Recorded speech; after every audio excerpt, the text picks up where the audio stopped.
Hey guys, today in this video I am gonna show you how to fix this PC cannot run Windows 11 error.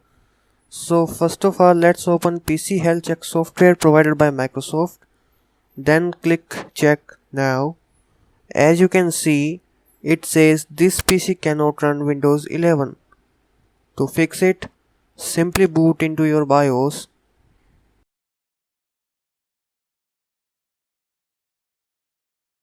To do so, click restart while holding shift key.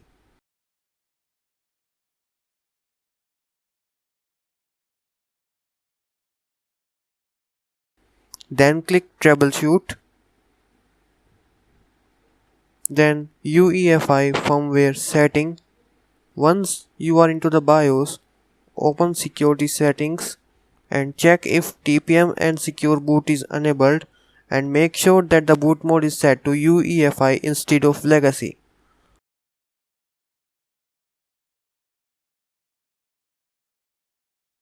Now save the changes and restart your PC.